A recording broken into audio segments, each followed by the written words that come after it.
ఓం శ్రీ మాత్రే నమః. ఎవరైతే ఈ వీడియోస్ చూస్తున్నారో వాళ్ళు లైక్ చేయడం లేదు, సబ్స్క్రైబ్ చేయడం లేదు. అమ్మవారి మహిమ నలుగురికి తెలియాలంటే లైక్ చేసి షేర్ చేయడం వల్ల 10 మందికి ఈ వీడియో అనేది రీచ్ అవుతుంది. సో మీ వరకే కాకుండా ఇంకో నలుగురికి అమ్మవారు అనేది తెలియాలి అంటే మీరు లైక్ చేసి సబ్స్క్రైబ్ చేయండి అండ్ షేర్ చేయండి. Thank you. ఓం గం గణపతే నమః. ఓం శ్రీ మాత్రే నమః. ఓం శ్రీ గురుభ్యం నమః. కార్తీక మాసం హరిహర దేవుళ్లకు అంకితమైన రోజు. ఈ కార్తీక మాసం అదే సమయంలో వచ్చే పౌర్ణమికి ఎంతో ప్రాధాన్యత ఉంది. దీన్ని త్రిపుర పౌర్ణమి అని కూడా చెప్తారు. దీని ప్రాముఖ్యత ఏమిటంటే కార్తీక పౌర్ణమి రోజు హరిహర విష్ణువు శివయ్యలకు ప్రత్యేక పూజలు నిర్వర్తిస్తాము.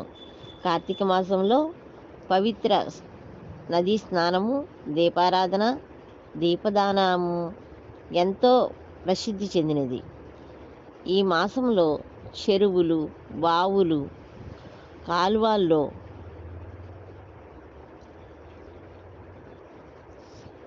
భానుని కిరణాల ప్రభావంతో నీటికి మరింత బలం పెరుగుతుంది. పురాణాల్లో చెబుతున్నారు. అంతేకాదు దేవుని పూజకు అవసరమైన పుష్పాలను అందిస్తుంది. అందుకే కార్తీక మాసంలో పవిత్ర జలాన్ని హంసోదకం అని అంటారు. కార్తీక మాసం ఏర్పడే పౌర్ణమికి ఒక ప్రత్యేకత ఉంది. కార్తీక మాసం రోజునే శివుడు త్రిపురుని సంహరించాడని, ఆ రాక్షసుణ్ణి సంహారం కార్తీక పౌర్ణమి రోజు జరిగిందని చెప్తారు. అందుకే దీన్ని త్రిపురీ పౌర్ణమి అని కూడా పిలుస్తారు. ఈ పవిత్రమైన రోజు నదిలో నీరు పారే స్థలంలో ఎక్కడైనా సరే ఈ పవిత్రమైన రోజు నదిలో లేక ప్రవహించే నీటిలో స్నానం చేయడం వల్ల సుఖ సంతోషాలు లభిస్తాయని నమ్ముతారు. అయితే ఈసారి కార్తీక పౌర్ణమి శుభముహూర్తం ఎప్పుడు, పూజా విధానం గురించి ఇప్పుడు తెలుసుకుందాం. కార్తీక పౌర్ణమి రోజున సూర్యోదయం కంటే ముందు నిద్రలేచి పవిత్ర నదిలో స్నానం చేసి, చెయ్యలేని వాళ్ళు, అక్కడికి వెళ్ళలేని వాళ్ళు, నదీ స్నానం చేయలేని వారు మామూలుగా స్నానం చేసి నీటిలో గంగా జలాన్ని కలిపి కూడా చేయవచ్చు. అనంతరం పూజా మందిరంలో, దేవాలయంలోనూ దీపారాధన చేయాలి. ఈ పవిత్రమైన రోజున పరమేశ్వరుడికి, శ్రీ లక్ష్మీదేవికి విష్ణువుతో పాటు పూజించాలి. విష్ణువుకు నైవేద్యం సమర్పించాలి. తులసిని కూడా పూజ చేసుకోవాలి. విష్ణువు, లక్ష్మీదేవికి హారతి ఇవ్వాలి. కార్తీక పౌర్ణమి రోజున చంద్రోదయం తర్వాత చంద్రుడికి ప్రత్యేక పూజలు చేయాలి. కార్తీక పౌర్ణమి రోజున కార్తీక దీపాలు వెలిగించడం వల్ల విశేషమైన ఫలితాలు ఉంటాయి. అలాగే దీపదానం కూడా చేయాలి. దీపదానం చేయలేని వాళ్ళు ఇంట్లో దీపారాధనలు కూడా చేసుకోవచ్చు, దీపాలను వెలిగించుకోవచ్చు. కార్తీక పౌర్ణమి రోజు ఉదయం 4:58 ఉదయం 5:51 మధ్యన స్నానం చేసి దీపారాధన చేయాలి. శివాలయంలో జ్వాలాతోరణం చేస్తారు. ఆ పవిత్రమైన రోజు దీపం దానం, పండ్లు, నల్ల ఉప్పు, బియ్యము తదితర వాటిని పెద్దలకు దానం చేస్తారు. ఆకలితో ఉన్నవారికి ఆహారం అందిస్తే మంచిది. ఈ పవిత్రమైన రోజులో ఉదయం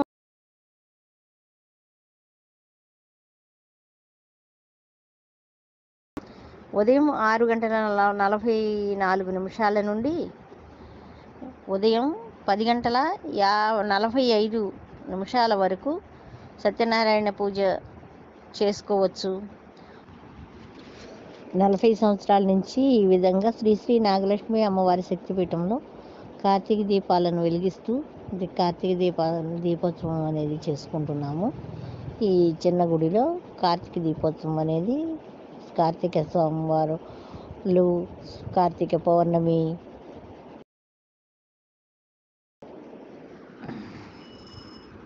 365 ఒత్తులు కూడా ఈ గుడిలో అనే మంత్రాన్ని పఠించాలి. నవంబర్ 15వ తేదీ శుక్రవారం ఉదయం 6:19 ప్రారంభమవుతుంది. మరుసటి రోజు అంటే నవంబరు 16వ తేదీ శనివారం మధ్యాహ్నం 2:58 వరకు పూర్తి అవుతుంది. కార్తీక పౌర్ణమి. ఈసారి కార్తీక పౌర్ణమి నవంబర్ 15వ తేదీ శుక్రవారం నాడు జరుగుతుంది. ఈసారి కార్తీక పౌర్ణమి రోజున చంద్రోదర్శనం సాయంత్రం 4:51 నుంచి ప్రారంభమవుతుంది. ఈ పవిత్రమైన రోజు చందమామ నిండుగా కనిపించడం వల్ల మనసుకు ఎంతో హాయిగా అనిపిస్తుంది. పురాణం ప్రకారం చంద్రుడు తమో గుణాన్ని హరిస్తాడు. అందుకే చంద్రుడు తమో గుణాన్ని అందుకే తనను పరమేశ్వరుడు తన తలపై ధరిస్తాడు. పూర్ణిమ నాడు వచ్చే వెన్నెల ఎంతో ఆరోగ్యకరమైనది. ముఖ్యంగా కార్తీక పౌర్ణమి నాడు వెన్నెలలో పరమాన్నం సిద్ధం చేసుకొని పూజను పూర్తి చేసి తరువాత ఆ ప్రసాదాన్ని తీసుకోవాలి. పగలంతా ఉపవాసం ఉండాలి. ఇలా చేయడం వల్ల మీ జీవితంలో ఎదురయ్యే అడ్డంకులన్నీ తొలగిపోయి సుఖ సంతోషాలతో జీవిస్తారు. ఇక్కడ అందించే ఈ భక్తి సమాచారం, పరిహారాలు అన్నీ